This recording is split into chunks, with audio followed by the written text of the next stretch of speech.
Hey everybody, it's Tripl-L, and now let's finally talk about the last episode of Death March that aired exactly a week ago, and I only got to watch it this week. It's busy times. Anyway, yeah, the final episode of Death March.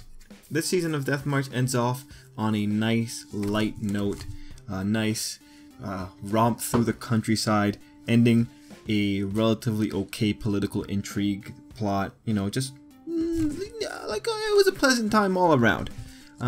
Death March was, going into this, we could have expected that Death March was going to be relatively offbeat when it came to other fantasy series, because Death March is a bit of a hybrid of a fantasy battle sometimes when it comes to like the end of the volumes and a slice of life. So a slice of life fantasy battle hybrid with a bigger focus on the slice of life aspect.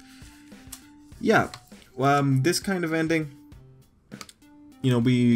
it was nice, it was pleasant. I didn't expect anything less from Death March. That said, what the studio did, what the adaptation did, they try and make it fairly exciting. And in contrast to other series that might have their excitement coming in from a battle, Death March had its excitement just coming in from just general triumph on Sato's part.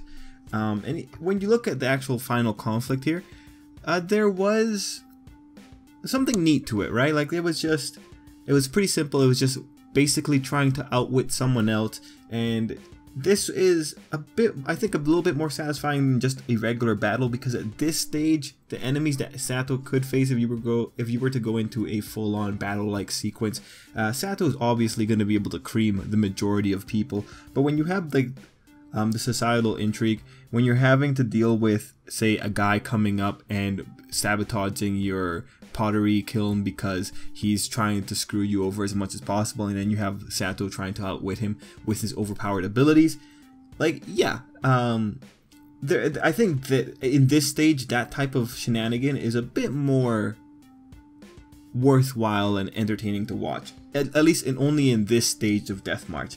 And truthfully enough, the final sequences with Sato trying to figure out how he can salvage the whole thing with the potions, because the whole thing with the potion breaking, or the potion vial breaking when it's exposed to cooled air coming out of the storage, I believe it was Sato's version of item box. I love that, because that's not just Sato dealing against an enemy per se, he's also dealing against physics. So it was just really neat to see that. So in terms of a final conflict, it's different, but I really enjoyed it. I think there is value to be taken away from this type of, I guess, problem. And truthfully enough, like the later stages in Death March, like I'm recalling the web novel now, the later stages, a lot of Sato's struggles really does come from just trying to deal with the bureaucracy of things, or trying to deal with little logistics here and there. So, I personally enjoy these type of problems. I don't really go to Death March for fights. I go to Death March to just enjoy the little like sightseeing tour that Sato's on. Anyway, that's my thoughts on like the overall final conflict. The rest of the episode, there were a lot of little moments that I really enjoyed, and suffice to say, I have a lot of notes coming in here. But I think if there was something that you could really appreciate from this episode, it's the way with which the author set up premise and reward. In the sense that in the earlier, I think maybe 2 episodes ago, with the beginning of this arc where you had Sato going and trying out various things, like when he was experimenting with item box and storage, and the episode's really heavy-handed with it when it goes through it, because you get the flashbacks and everything. But I really do enjoy the premise and reward, right? Because they set up a few things. They set up the whole magic creation that Sato can do. They set up some things having to do with like Sato's skill acquisition system. That's really not a strong part here. But they also set up the whole thing with the item box and the storage box, and those really are I think the most well executed ones in this episode. But they set it up at the beginning of the arc, and then you have them being paid off at the end. This is just really nice when you're watching it, because it rewards a viewer for remembering little details. It rewards a viewer for sitting through the other little things and figuring out like, oh yeah, no, let's take advantage of the fact that the item box is inferior to subtly cool down something and not have it break when it comes out right into the world. So I like this aspect of it. And mind you, when it comes to light novel adaptations, I do think this is a bit easier to pull off, especially because when you see it here, this was pretty much the guy setting it up at the beginning of a light novel and then ending it off at the end of the light novel, pretty much. Or I want to be careful saying that because I don't know exactly where this particular arc takes place. It might take place right in the middle of the novel, but like this type of style of like premise and reward, it's more likely to happen in the span of a same volume, because the volume would introduce the plot elements that it needs in order to be able to give a satisfying conclusion at the end. I do think it's a bit harder to find overarching plot elements like this when you're looking over the span of, say, 5 light novels. I think they can throw you in a few mythological or a few like myth clues, like for instance when we end off the episode with the dragon god and the stories of the gods in general. That's a long-term bit of information that they're giving you for the Death March series, as compared to the item box experimentation. That was a more immediate type element, and we see why it just got paid off here. Other elements that you can see that are kind of coming back, and this is also pretty cool, was also like the thing with the familiar of the witch, the owl bird thing, the thing that was on the apprentice's head. That was an element that Sato learned of back with the undead king, or was that his name?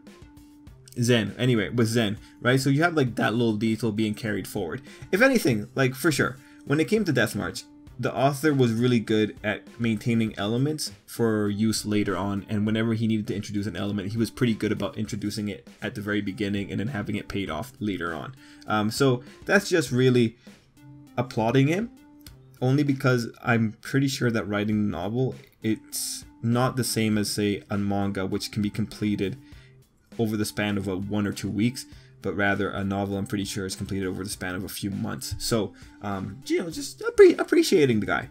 Let's see. Beyond that point, I don't really know what else to talk about with this episode of Death March, because it's a pretty simple slice of life episode. And I had a lot of little notes, but these notes are ultimately just little like things. There is one thing that we could definitely go into, and this was occurring around the 12-minute mark of the episode, and it was having to do when the evil noble was about to try and fire off against Count Kuhano. I think that was his name. That's the name I have written down here. So this was cool because this introduced city spirits. And unfortunately, you're not going to get the explanation for this until God knows how long. But the reason it didn't work was because the noble was invoking a magic that's particular to a city, and the Count explains it really properly. This type of magic in particular, the people who rule a city, if I recall this correctly, and guys in the comments can flesh it out a little bit more if they want to, but when you looked at the man's incantation, there was a critical line that said something of this area, spirit, like help me here.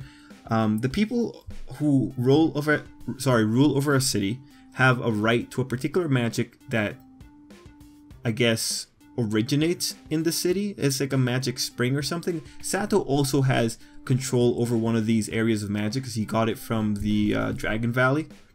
And also remember, like, he annihilated a certain someone. But yeah, so the reason that it didn't work on the Count is because the Count supersedes the guy below him, right? It's very much in the same way that nobility, you know, has ranks. Who has the right to use the magic is also in play here. So when a lower noble pretty much tried to use the magic, the guy with the higher authority could just supersede his, you know, the guy and cancel out the magic. I'm sorry, it's really I'm struggling to explain it here, but it's pretty much just the prince can't hurt the king with the magic that you're afforded by virtue of owning a particular piece of land. Anyway, city magic is pretty cool. It's one of the cool ideas in Death March. I really like it. I like the idea of people being allowed power just by virtue of them being responsible for a piece of land. I think that's a really cool idea, and I would love to see more series go into it.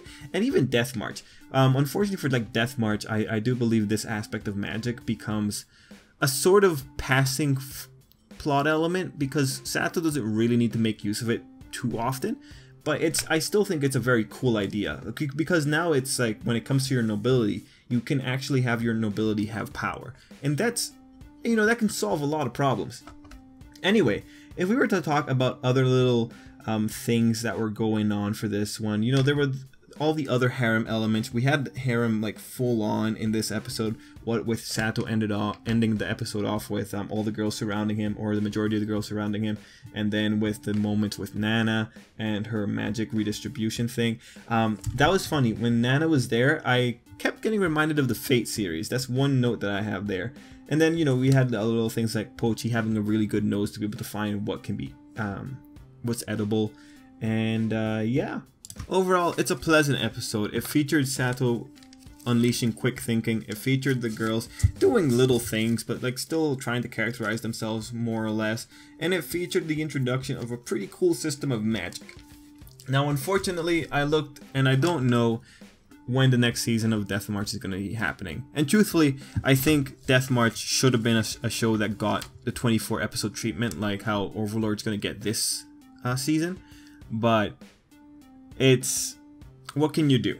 Right now, I think if this anime adaptation is actually able to sell a lot of volumes, and I do think there's a reasonable demand for Death March volumes, if it's able to sell many volumes, I think then we can look forward to another season. And mind you, like by last time I Google searched, I didn't find any information for the second season.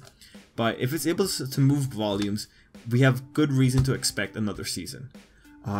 It's really going to depend on whether or not it affected sales at all. Because I think that's the primary purpose for light novel adaptations. Now, am I confident that it's actually going to happen? Well, best case scenario is that it comes out within the next year. The second best case scenario is that it's delayed to the same degree that RE0 and Overlord initially were delayed when it came from their first to second seasons. That said, Silverlink is doing this one in conjunction with Connect, so that might throw things off differently. But last time, Silverlink had The Chivalry of a Failed Knight, which I thought was a good series, but we still have no idea about a second season for that show. So Silverlink right now, I'm not that confident when it comes to whether or not they'll pick up a series for a second season. But Death March, of all the series that we have, Death March definitely needs the second series when it comes to winning over people. Second season. So yeah, those are my thoughts just on the general, are we going to get a second season? I think it's very possible. And if we get good sales data, it'll be more likely. But if anything, we might have to wait a few years. I'm expecting the kind of delay that there was for Overlord. And heck, even if we look at RE0, is it RE0 or ReZero? ReZero. Sorry, guys, I always say RE0, but even if we look at ReZero, ReZero is super popular. It's ridiculous that they didn't get a second season so far, or yet. But it's tough to tell like who's actually making the calls on these things. But anyway, that's my little ramble for whether or not we'll get a second season. I'm hoping for it. And yeah, overall, Death March, in terms of adaptations, I think this was, given the way that things were animated, given the way that things were done, given like Death March's own unique kind of pace, I think this was a solid adaptation for sure. Solid enough. It dropped a lot of things, but Silverlink did try to do their best, and that's all I can really applaud them for. I'm glad that we got Death March. That was a great thing for this season. And yeah, those are my overall thoughts. Thoughts. Anyway, guys, thanks for watching. Till next time, I hope you have a great day.